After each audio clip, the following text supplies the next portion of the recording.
We are back at Expat on Purpose discussing moving abroad from South Africa. I am absolutely thrilled to share the information I'm getting from expats that have gone before us. They are willing to share with us, so we are absorbing and taking absolutely all the information and sharing it online on YouTube with every single person that is thinking of moving abroad. Now, I want to just say thank you to Italy, Canada, Panama, as well as France. I haven't gotten to all the others yet, but I have had an overwhelming amount of people that said this is the best thing. They wish they had that when they move. So let's continue making these videos, and for me to be able to do that, I'm going to ask you to please share this with every person that you know that is thinking of moving abroad. Not just people overseas, but people in South Africa that are busy going through the process. I also want to say to you that if you are busy with the process, everyone on the expat groups are saying big fuss. It is a big thing. It's a huge process that you're going through. But I have not seen camaraderie like I've seen from the people that have gone before us that are so willing to share their information. And honestly, you can take out of it whatever you need out of it. So for the purpose of the exercise, I'm today going to not name the person that I've spoken to in Canada. He's asked me to please keep his information anonymous, and I can understand it for various reasons. So for the purpose of this exercise, I am going to call him John. And John, I'm going to send you the video and you'll know that I'm talking about you. Thank you so much. So John moved to Canada in 2018. The entire process has taken him 2 years, and he started the process in 2016 and arrived in Canada in 2018.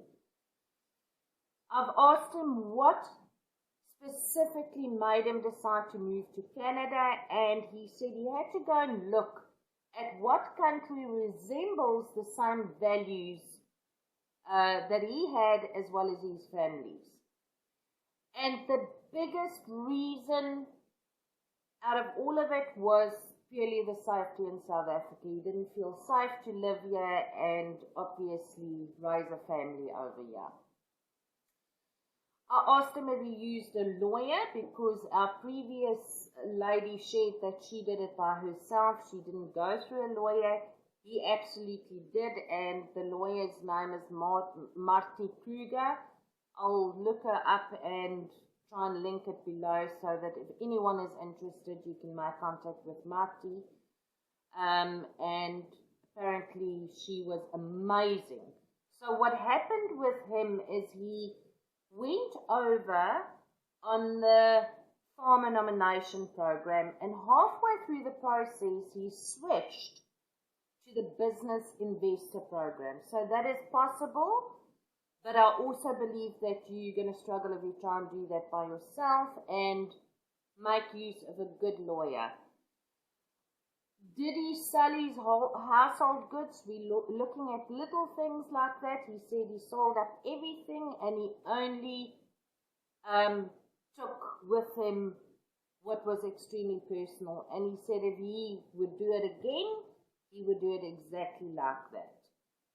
So he's been in Canada now for 4 years, and he says he would never consider moving back to South Africa. He says once you've experienced life and what it should be like, it is very hard to think back of the reality of South Africa and wanting to come back. The last time he visited in South Africa was in 2019, and quite frankly, everything has gone backwards and it's just deteriorating according to him.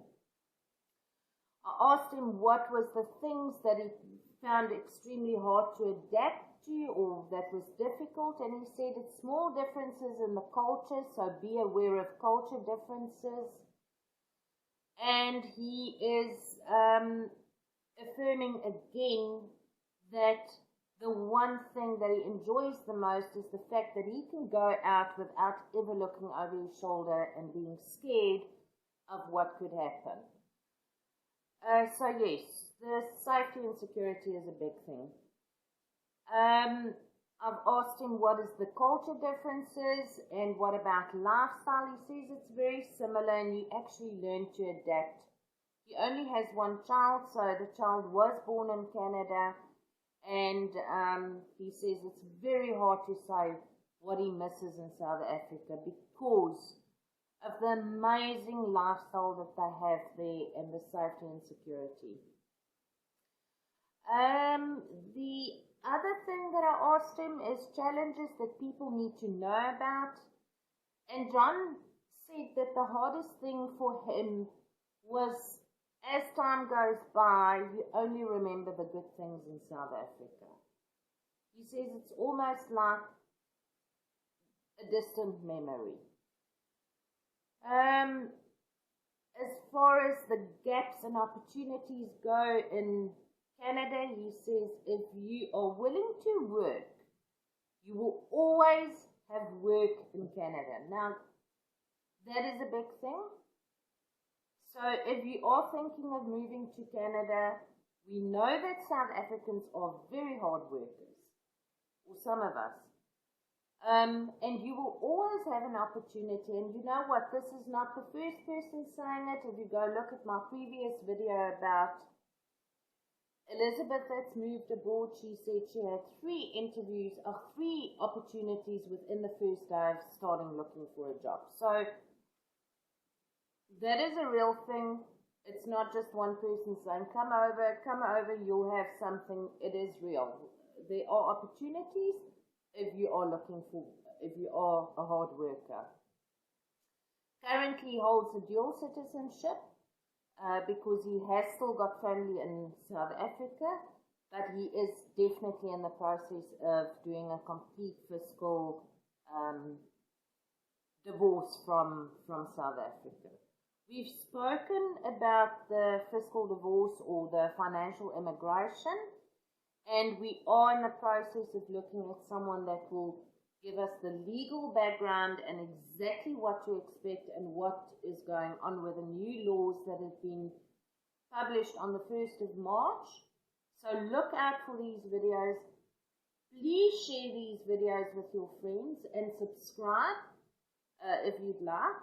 And let's keep adding value. I believe that we've got something here that is of immense value and can be of great value. Feedback from you, so please leave your comments below and tell me what the questions are that you are wanting to know about, and I will work it into my questionnaire when I speak to the expats abroad. Type it in the comments below. Let's hear from every South African wanting to move abroad. What are the real issues that you are struggling with, and so that we can get those questions answered. Please share and like and subscribe if you want to, but I would really appreciate it if you do that.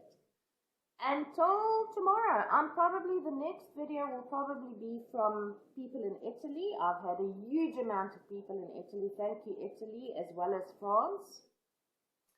And I will also be doing an interview in Jamaica, as well as Australia. So as far as we go, we're going to try and get more people on board, and we'll share as much as we can. Thank you, and have a lovely and blessed weekend.